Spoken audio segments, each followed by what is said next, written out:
might be. We'll find out soon. All right. You ready, man? Yes. All right. Ladies and gentlemen, Scott Rose, the Bitcoin comedian. Hey, everybody. How are you guys doing tonight? Having fun? My name is Scott Rose. I run a company called Scott World, and a very creative name. I'm a certified FileMaker Pro developer. I've been doing it since 1992, and I've been creating FileMaker Pro databases for clients all around the country. And you know FileMaker Pro? Nice. All right, cool. More recently, I've become enamored with Bitcoin, and now I'm offering digital currency consulting as well. And later this year, I'm going to be releasing the world's first Bitcoin plugin for FileMaker Pro. It's going to be a big year for Bitcoin. Thanks. And one of my claims to fame, besides looking like Clay Aiken, is that I traveled around the country with Apple Computer for 6 years. This is a picture of me and Steve Jobs, my idol. And I spoke at all of Apple's major conventions for 6 years, and I opened up the first 21 Apple retail stores around the country. So tonight, I'm excited to talk to you guys about Bitcoin. And it's a revolutionary new technology, but what is it exactly? Well, Bitcoin is the world's first global, decentralized, digital, programmable money. It's a lot of words, isn't it? Well, more simply, Bitcoin is independent money. We all know how important it is to have the separation between church and state. Well, you can sort of think of Bitcoin as the separation of money and state. So Bitcoin is not controlled by any governments. It is a completely global currency, and it can be used in any country. And it's also not controlled by any corporations or banks either. Bitcoin is not controlled by any central entity at all. So what controls Bitcoin then? Well, it is a decentralized, peer-to-peer network of computers which all work together to keep the Bitcoin network secure. And it actually is the world's most secure and most powerful network. It is actually more powerful than the world's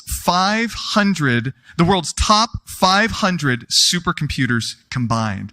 That's how powerful the network is. And your computer can be a part of the Bitcoin network as well. The network is totally open for everyone. Bitcoin is run by the people for the people. So, what happens when we decentralize money? What happens when we remove governments and banks from money, and we put the control of money back into the hands of the people again? Well, it turns out that a whole lot happens. We get financial fairness, we get financial innovation, and we get financial freedom. So let's start by talking about how Bitcoin brings us financial fairness. And to do this, I would like to tell you a little story about the world's greatest bank robbery. Now, you might think I'm talking about one of the bank robberies that was organized by Bonnie and Clyde or John Dillinger, but I'm actually talking about a completely different type of bank robbery. The type of bank robbery that I'm talking about is more along the lines of this. How can I help you, young man? I got a $100 check from my grandma, and my dad said I need to put it in the bank so it can grow over the years. Well, that's fantastic. A really smart decision, young man. We can put that check in a money market mutual fund. Then we'll reinvest the earnings into foreign currency accounts with compounding interest, and it's gone.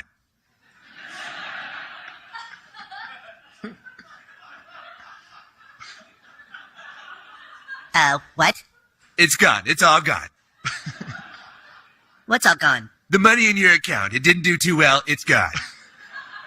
What do you mean? I have $100. Not anymore, you don't. Poof. Well, what can I do to get back I'm sorry, sir, but this line is for bank members only. I just opened an account. Do you have any money invested with this bank? No, you just lost it all. Then please stand aside for people who actually have money with us. Next, please. Hey! Hello, Mrs. Farnickel. How are you today? Making a deposit, are we? Great. We can just put that into your retirement account and make it go to work for you, and it's gone. What? Sorry, yeah, that's gone. Please step aside for people who actually have money with the bank. Next, please.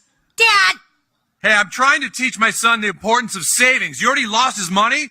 Oh, Mr. Marsh, don't worry. We can just transfer money from your account into a portfolio with your son, and it's gone! This line is for people who have money with the bank only. Please step aside.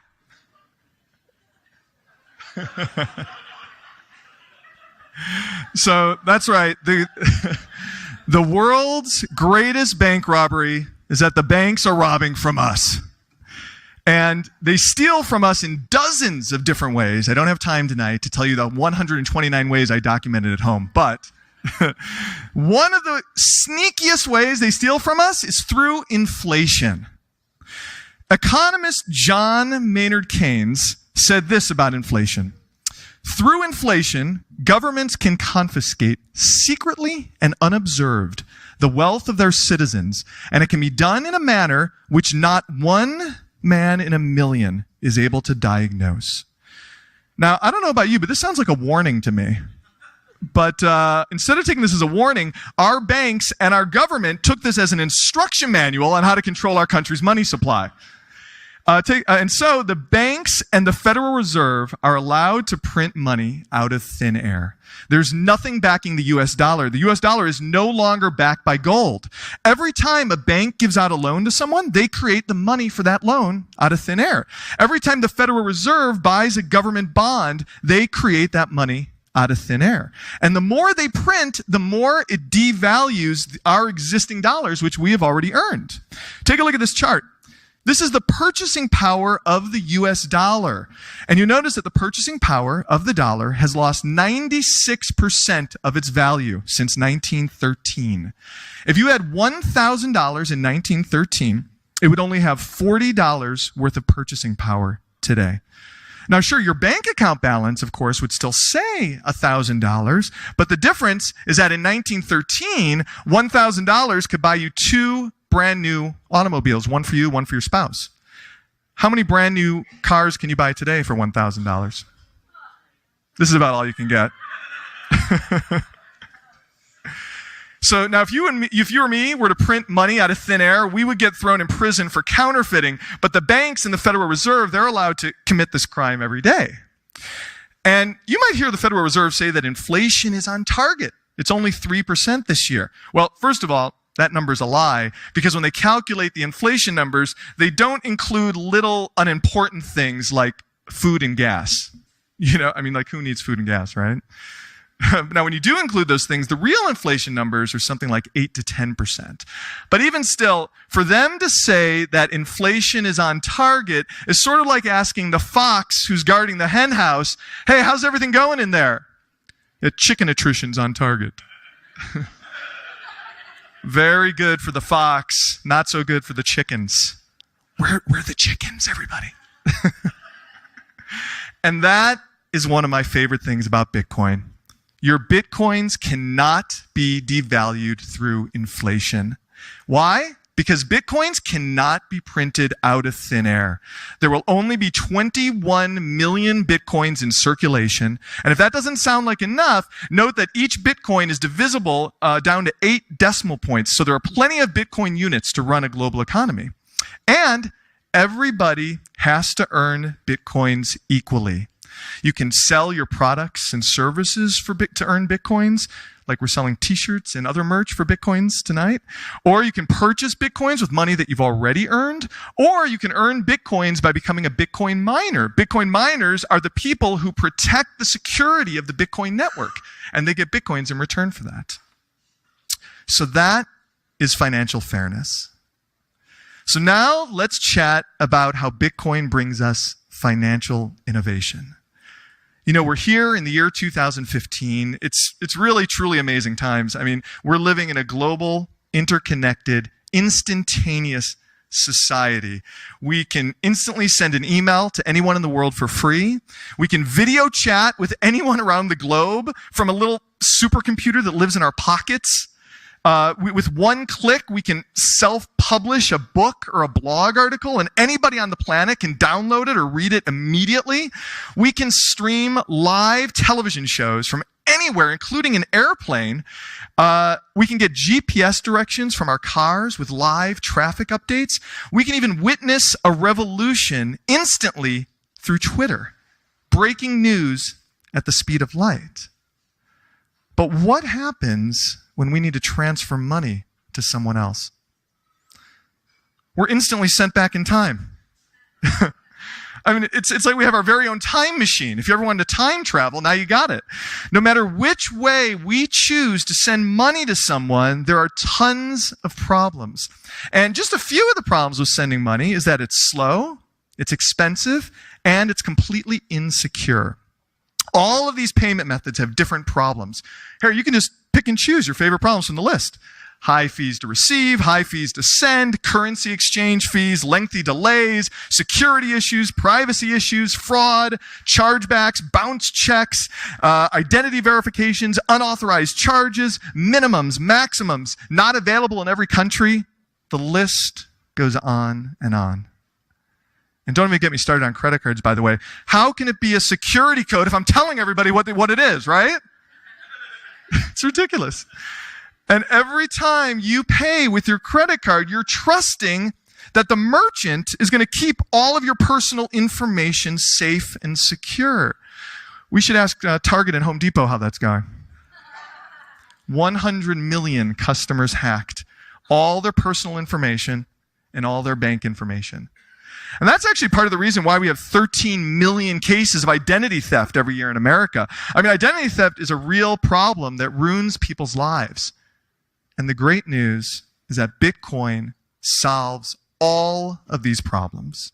Bitcoin enables instant money transfer between any two parties globally. There are no fees to receive payments. Can you imagine if you run a business, how much that could save you in credit card fees every single month? Now, if you send payments with Bitcoin, it will cost you about 3 cents to send your payment, but that 3 cents is no matter how large your transaction is. So even if you sent like $10,000 to someone, it would still just be 3 cents. There are no delays, no more waiting 3 to 4 business days for PayPal to deposit the money into your checking account. Everything is instant. There are no reversals. There's no credit card chargebacks or bounce checks. Each transaction is completely secure. Your confidential information cannot be compromised. Each transaction is as private as you want it to be. You get to choose how much personal information you feel comfortable revealing to the other party. There's no minimum amounts, no maximum amounts. You can send a few cents or you can send a few $1 million. It's all the same to the Bitcoin network. It treats all the transactions just like data, just like sending an email. And you are in complete control of your money. Nobody can take your money without your permission. No more unauthorized charges on your credit cards, for example. Although Bitcoin's not a credit card, you know what I'm saying. And it only takes a few seconds to get set up with Bitcoin. All you have to do is download a Bitcoin wallet app to your smartphone, and you're all set. Right now, the 3 best mobile wallets on the market right now are Airbitz, Bread Wallet, and Mycelium. And once you download these apps, you'll get your own QR code for receiving Bitcoins. That's my QR code up there. And if somebody wanted to instantly send me Bitcoins, all they would have to do is just scan my QR code, and about 1 second later, the money will instantly show up in my Bitcoin wallet app. And you could put this QR code on your blog to receive instant donations from anyone around the world. You can put the QR code on your invoices to receive payments from clients. You can even hold up a sign with your QR code on it. This guy held up his Bitcoin QR code at a football game on ESPN. And you're not going to believe it. He received $20,000 in donations from strangers around the world. I mean, people just scanned his QR code and sent him money. You don't even need to know the person in order to send them Bitcoins. You just scan their code, send them money. There's even a service called ChangeTip that lets you instantly send Bitcoin donations to people on Twitter, Reddit, YouTube, Facebook, and a whole bunch of other sites.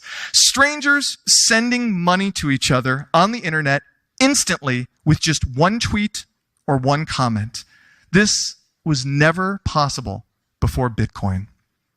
And that is true financial innovation. So finally, I'd like to talk about how Bitcoin brings us financial freedom. We have a little problem going on right now where the banks suppress our freedoms through financial censorship. Now, in a truly free society, we should really be able to engage in a financial transaction with anybody that we choose, as long as we're not hurting anybody else. But the banks and the government don't really see it this way. For example, Chase Bank shut down the bank accounts of hundreds of porn stars in Los Angeles, which is a perfectly legal profession. Chase Bank apparently did this for quote-unquote moral reasons. Now, I'm not so sure if the too big to fail banks should be talking about morality. Do you guys? Another example. PayPal froze all the funds of a political organization called the Swiss Gold Initiative.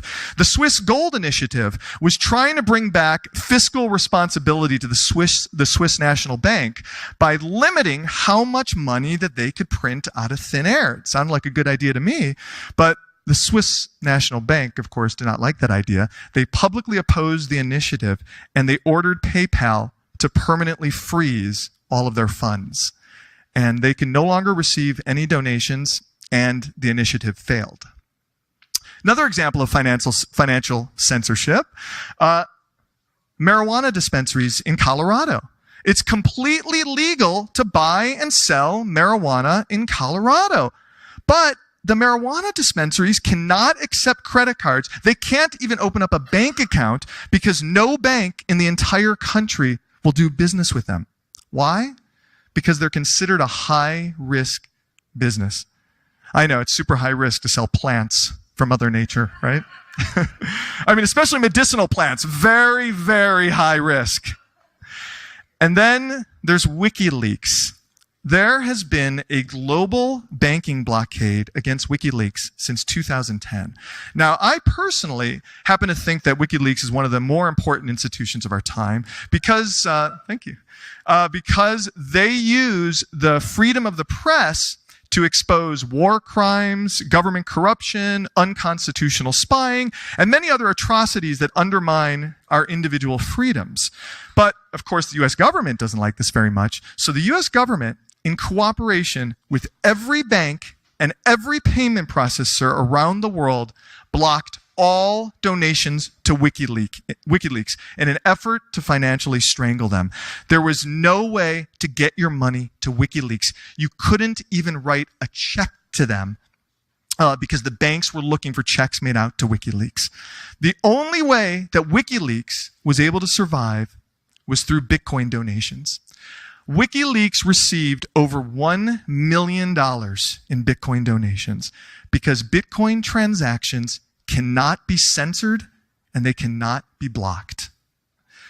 And also, the U.S. government regularly blocks off entire countries from doing business with our banks. Right now, there are thousands of U.S. citizens who are trying to send money back to their families back home in Russia, Somalia, Ukraine.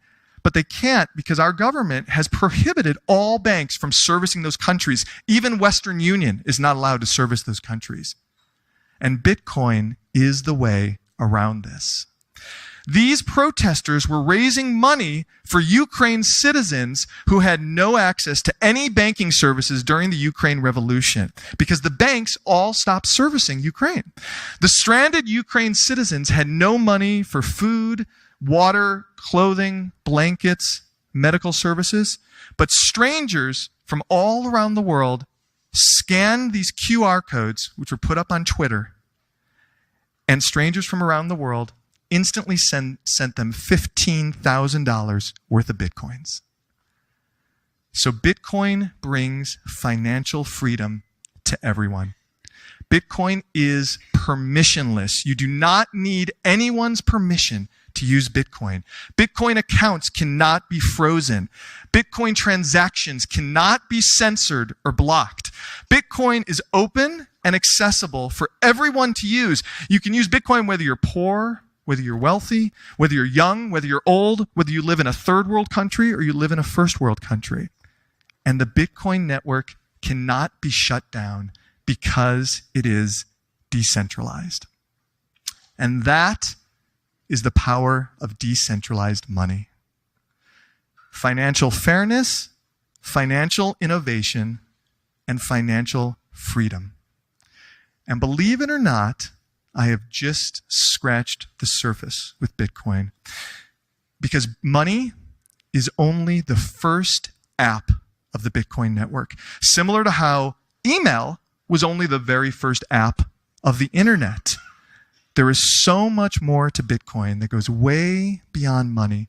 And I encourage you guys to learn more about it. Thanks so much.